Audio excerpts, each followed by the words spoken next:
हमारे साथ भंवर जी है, बीकानेर से बड़े प्रसिद्ध कलाकार है, राजस्थान भर में रहते हैं। कालू भाई के साथ भी बहुत सारे स्टेज शेयर किए हैं। सर, आपकी क्या भावना थी जब अचानक से खबर आई एकदम से, जिसकी किसी ने कल्पना भी नहीं की, कभी सुना भी नहीं कि कालू भाई बीमार है या कोई बीमारी चल रही है, अचानक से जब खबर आई, क्या एकदम से भाव उमड़े आपके?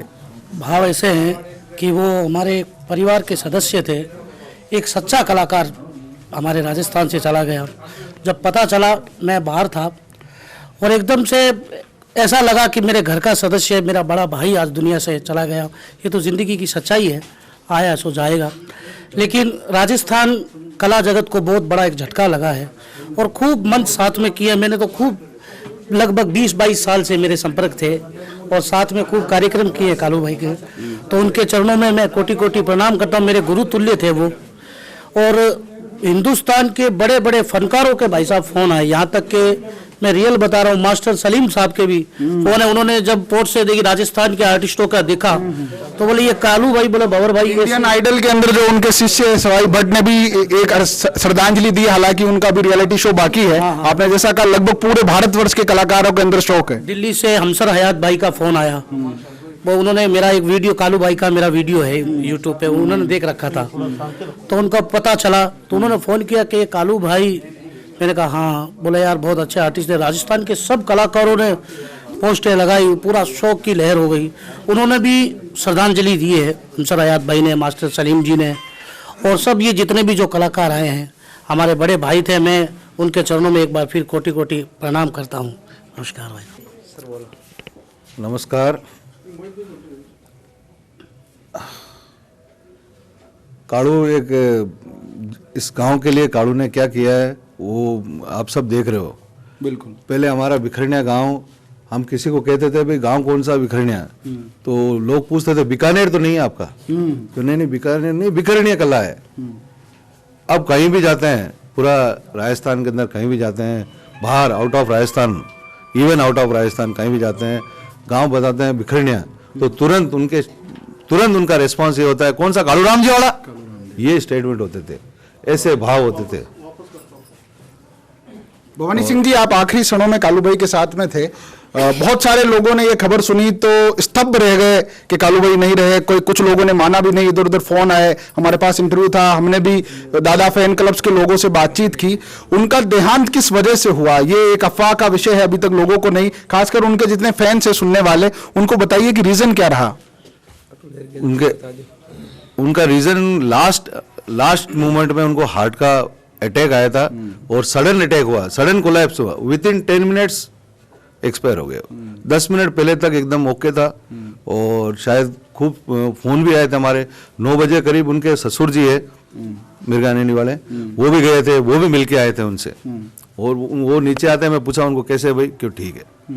विद इन 10 मिनट्स, 10 मिनट के अंदर अपने आप में वो आत्मसमर्पण कर लिया उसने।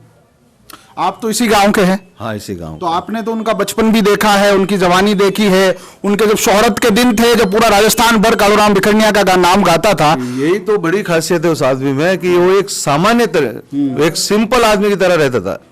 वो हमारे घर पे यहाँ भी आता तो मतलब बिल्कुल ही इज वेरी नॉर्मल। मतलब हमारे गांव में ये नहीं कह सकता कि कालूराम इतना बड़ा कलाकार है। बिल्कुल।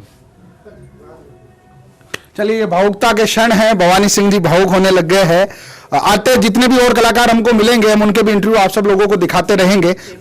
हमारे साथ मोहित राज जी है, जो कालू भाई से घनिष्ठ संबंधों में रहे, लंबे समय तक साथ में रहे। आदरणीय भाई साहब से जानते हैं, जब उन्होंने ये खबर सुनी और कालू भाई का सफर जब एकदम से नजरों के सामने आ जाता है तो आज भी आंखें भर जाती है, आज भी गला रोंदा सा हो जाता है। मोहित सिंह, कैसे भाव रहे जब अचानक से खबर आई? सर, मैं एंड मोमेंट पे भी था वहीं, जब भाई सुधीर भाई का फ़ोन आया मेरे पास में कि सुधीर भाई ने कहा कि मोहित भाई, कालू दादा की तबीयत ठीक नहीं है।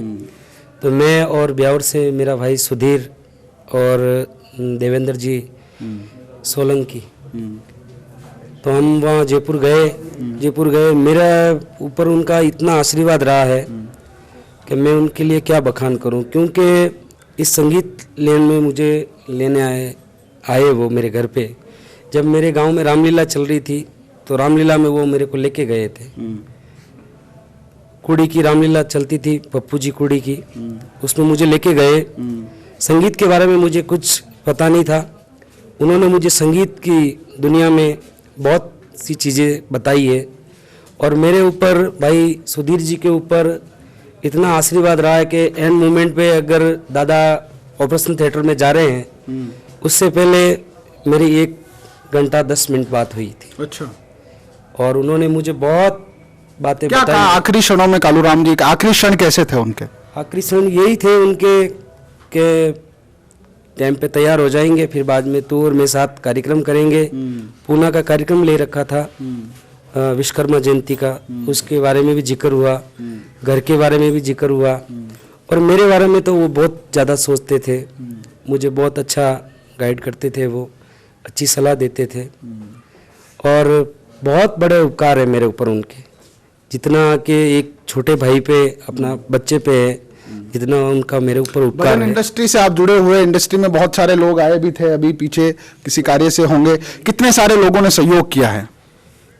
लगभग सबने किया है, और जिन्होंने नहीं किया है वो भी करेंगे। और मेरी तरफ से तो मैं यही कह रहा हूँ, जब तक मैं कार्यक्रम कर रहा हूँ, जब तक प्रत्येक कार्यक्रम से 500 रुपये भाभी जी के खाते में मैं डालूंगा। चलिए, हम आपकी सोच को सलाम करते हैं। और जितने भी कलाकार, बहुत सारे लोग हैं जो गुप्त दान पे विश्वास करते हैं, उन लोगों ने भी कहा है हम सहयोग करेंगे। आइए जी। यही चाहता हूँ, जिस प्रकार आप कालू दादा को सपोर्ट करते थे जी, आप उनको पसंद करते थे, उसी प्रकार उनका लड़का है बड़ा वाला शुभम भिकरनिया, आप उसी को सपोर्ट करें और उसको भी आगे बढ़ाएं। और जितना कालू दादा को प्यार दिया, उससे ज़्यादा आप शुभम को भी दें, ताकि कालू दादा का नाम अजर और अमर रहेगा। और हम आपसे यही अपील करते हैं, यही आपसे प्रार्थना करते हैं। आप मोहित राय जी थे, और भी कलाकार बहुत सारे आ रहे हैं, हम सब लोगों से बातचीत करेंगे।